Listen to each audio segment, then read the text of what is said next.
Hello friends, new trader support channel में आपका स्वागत है। आशा करता हूँ आप सभी अच्छे होंगे। आज फिर हम एक लर्निंग वीडियो लेकर आए हैं, वही हमारे पुराने सेटअप पर supply and demand zone indicator, और उसमें कुछ अपनी स्ट्रेटजी है जो हम इसको रीड करेंगे। ये वीडियो सिर्फ पर एजुकेशनल पर्पस है, इसमें कोई बाई और सेल रिकमेंडेशन नहीं है। उसके हिसाब से सिर्फ ये एजुकेशनल पर्पस है। तो शुरुआत करते हैं आज के दिन की। हमने आज निफ्टी का फिर चार्ट लिया है और एक वीडियो फिर आज का जो कामकाज हुआ वो कैसा हुआ उसको हम देखेंगे। फर्स्ट में आप देख रहे होंगे, ये यहाँ पे आएंगे अगर हम, आज के पहली कैंडल हमारी ये है 9:15 की। इस पे 9:15 पे इसने इतनी बड़ी मतलब डिमांड जोन को भी टच किया और सप्लाई जोन के भी आसपास लगभग रही। अब आगे चल के हमने देखा कि भाई हमारी ये सेटअप आपको पता ही है, जैसा कि हमने पिछली लास्ट वीडियो में बताया था कि भाई हमारा सेटअप क्या रहेगा। मैं एक बार फिर दोहरा देता हूँ। और ये सेटअप है हमारा, ये supply demand and supply strategy with 20 EMA, ठीक है। अब हमें कैसे इसमें ट्रेड करना है, ये तो ट्रेड बन चुकी है, मतलब अब हमारे इसको हम यहाँ से रीड करना शुरू करेंगे।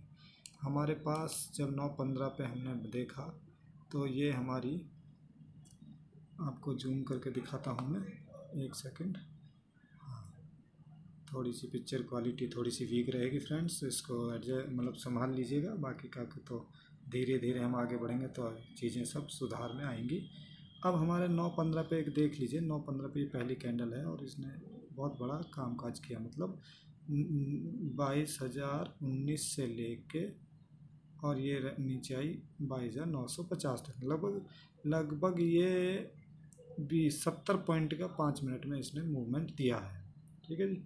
अब हमें पहली कैंडल पे तो कुछ करना नहीं है, हमें करना कब है, या तो हमारा सप्लाई जोन में कैंडल टच करे या हमारा डिमांड जोन में टच करे। अब हम आगे बढ़ते हैं। आगे क्या हुआ,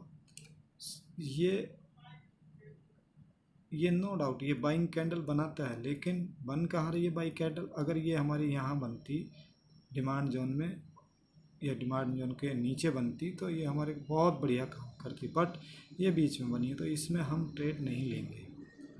हम इंतज़ार करेंगे या तो ये अपर लेवल को टच करे सप्लाई को, या फिर डिमांड को टच करे। इस कैंडल में किसी ने कुछ नहीं किया, लेकिन जैसे जैसे ये कैंडल यहाँ बनी, ये लगभग सप्लाई के आसपास आ गई है और इसमें आपका जाने की क्षमता नहीं है।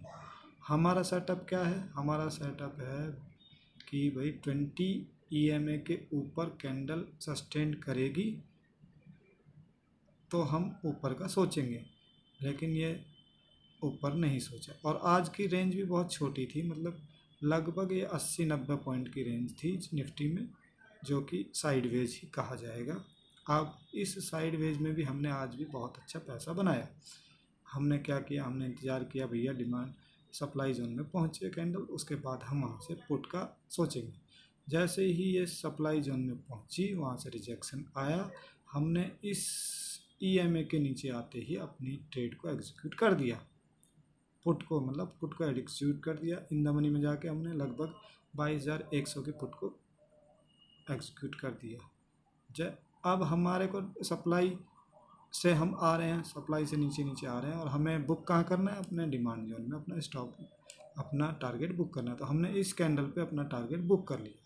अब हमें पता है कि बाज़ार यहाँ से फिर ऊपर जाना है, तो हमने क्या सोचा, अपने पुट में से निकले और हम यहाँ पे कॉल में बैठ गए, क्योंकि हमें पता है कि भाई ऊपर तक जाना है, सप्लाई जोन तक जाना है बाज़ार को। हमने स्टॉप लॉस यहाँ का डाला इसी कैंडल के नीचे का और बड़े आराम से बैठ गए। अब हम चलते रहे आगे, हमारा यहाँ आ गए। तो हमारा फिर ये इसने, मतलब आप मेरे को बता रहा हूँ कि भाई आप ये देखिए कि भाई ये हमारी बाइंग हो रही है 21,970 पे और हमारा बुक हो रहा है, फिर हमारी ग्रीन कैंडल यहाँ पहुँच रही है 22,036। तो आज की रेंज हमें पता था कि भाई इस रेंज के अंदर ही हमारा बाज़ार रहेगा, इससे ऊपर नहीं निकल सकता, इससे नीचे भी नहीं जा सकता है। तो हमें अपने टारगेट छोटे ही रखने पड़ेंगे। और ये फ्रेंड्स देखिए, ये मित्रों, ये छोटा टारगेट भी नहीं है निफ्टी का। अगर आप अपने माइंड सेट को, साइकोलॉजी को आज के बाज़ार के हिसाब से सेट कर लेते हैं, क्योंकि बाज़ार बता देता है कि भाई ये हमारा आज का रेंज क्या रहने वाली है, हमें कम पॉइंट मिलेंगे या हमें बड़े पॉइंट मिलेंगे, और उसी हिसाब से हमें अपने माइंड को प्रिपेयर कर लेना है कि भाई हमारी रेंज छोटी है, हमें 50 पॉइंट इंडेक्स में जाना है। तो एक प्रीमियम में अगर जाएंगे तो प्रीमियम में हमें 30-40 पॉइंट मिल जाएंगे, वो भी हमारे बहुत अच्छे पॉइंट होते हैं। अब हम बैठ गए आराम से इसमें अपना बुक करके, ठीक है फ्रेंड्स। इसके बाद हमें फिर एक मौका मिला, और ये देखिए हम यहाँ पे एक कॉल फिर अटैम्प्ट की डिमांड जोन में।